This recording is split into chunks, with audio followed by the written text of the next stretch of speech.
You ever notice how a breakup doesn't just feel sad, it feels physically wrong? Like your chest is tight, food tastes like cardboard, sleep disappears, you check your phone every 6 minutes like a lab rat smashing a button for pellets. Logically, you know it's just a person, but your brain acts like you just lost oxygen. Because here's the uncomfortable truth. A breakup isn't just emotional, it's neurological withdrawal. Same brain systems, same chemicals, same panic. You didn't just lose a relationship, your brain lost its favorite drug. Okay, let's break this down.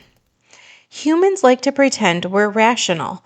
I'm just sad because memories. No, your brain is way more primitive than that. It doesn't care about romance or destiny or soulmate playlists.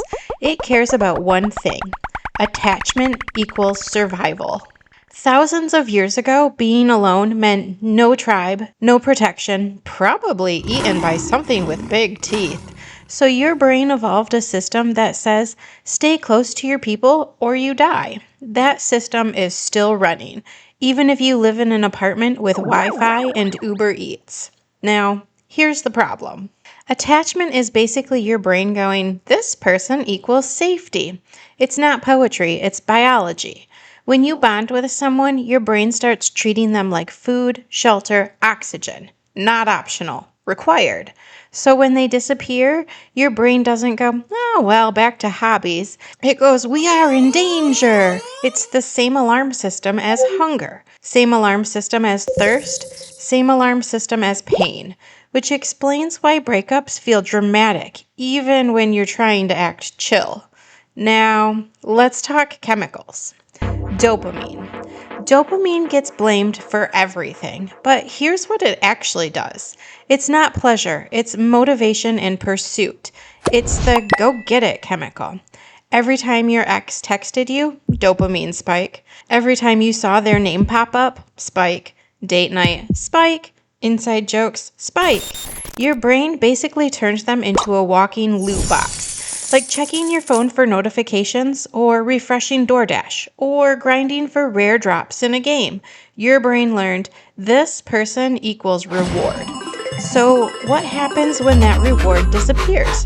Dopamine crashes hard, which feels like zero motivation. Everything is boring. Nothing hits the same. Food, meh. Gym, meh. Games, meh. Your brain is like, why bother? The main reward is gone. That's not heartbreak poetry. That's chemistry. Moving on. Oxytocin. This one's sneakier. Oxytocin is often called the bonding hormone. It's released during hugging, sex, cuddling, deep conversations, even just long eye contact. Basically, all the soft relationship stuff. Oxytocin tells your brain, this person is safe. Stick with them. It lowers stress, it increases trust, it literally makes you calmer around them. So after months or years, your nervous system starts treating them like home base, like your emotional charging dock. Now imagine unplugging that overnight. Your brain goes, why am I suddenly unsafe? That's why post-breakup anxiety hits so weirdly hard. Not just sadness, restlessness, panic, can't sit still because your chemical safety blanket vanished. Cool. Gets worse. Meet cortisol, stress hormone, fight or flight juice. After a breakup, cortisol goes up because, again, your brain thinks you lost your tribe, which means potential danger. So now you've got low dopamine, low oxytocin, high cortisol. The combo is basically mental hangover plus anxiety attack, which explains racing thoughts at 2 a.m., overthinking old texts, replaying arguments, stalking their Instagram like a detective. Your brain is trying to solve the threat, even though the threat is just someone not texting you anymore. Primitive brain logic. A real-life example.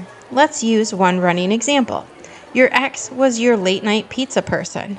Every Friday, you two ordered pizza, watched dumb shows, same couch spot. Simple, normal. Your brain attached dopamine plus oxytocin to that routine. Now it's Friday night. You open up the app, pizza shows up. but you're sitting alone and suddenly it tastes like sadness. Not because pizza changed, it's because the chemical cocktail is gone. The brain isn't getting the bonding hit, so it labels the whole experience worse. Wild, right? Okay, next, withdrawal. Here's the part nobody says out loud. Breakups behave like an addiction withdrawal. Seriously. Brain scans show similar regions lighting up for romantic rejection and substance withdrawal. Same craving circuits, same obsessive thinking, same just one more hit energy, which explains why people text their ex at 1 a.m., check their stories 40 times, reread old messages, drive past their house like a creep. It's not dignity, it's withdrawal behavior. Your brain wants the chemical reward back. It doesn't care about self-respect. Addiction logic, just one more interaction, which never helps. Alright, let's talk memory. Ever notice how after a breakup you only remember the good stuff? Like suddenly they were perfect. Your brain is lying to you. This is called rosy retrospection. Your brain highlights good memories and blurs the annoying ones because it wants the reward source back. Same reason gamblers remember wins more than losses. So now you're sitting there like, she was amazing. I'll never find someone like that again. Meanwhile, you conveniently forgot the fights, the passive-aggressive texts, the weird chewing sounds, the time they canceled pizza night for the 3rd time. Your brain edits reality to chase dopamine. Now, here's the next problem. Identity. Relationships sneak into your identity. Not just, I like this person, but our shows, our gym, our friend group, our food spots, our routines. You become we. Then suddenly you're back to me, which sounds small, but psychologically, that's like deleting half your map. Now your brain has to rebuild. Who am I without them? Which is why random stuff feels empty. You walk into the pizza place alone and your brain goes, this is wrong. Because the mental blueprint expected 2 people, so it feels like loss everywhere. Not just emotionally, structurally. Alright, let's get practical. Why it feels physical. Quick summary so far. Low dopamine, nothing feels fun. Low oxytocin, no safety feeling. High cortisol, stress.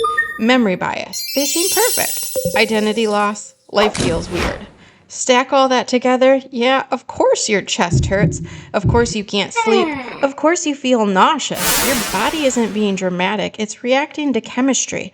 It's basically a mild biological crisis. Good news though, your brain adapts. Always. We just have to try to stop sabotaging it. Biggest mistake people make, constant exposure. They say, I'm just checking their page casually. No, you're not. You're microdosing withdrawal. Every time you see their face, tiny dopamine spike, then crash, spike, crash. It's like quitting caffeine but still drinking half a sip every hour. You never stabilize. Your brain never resets. You're just stuck in craving mode, which is why no contact works. Not because it's mystical, because it's a neurological detox. Simple.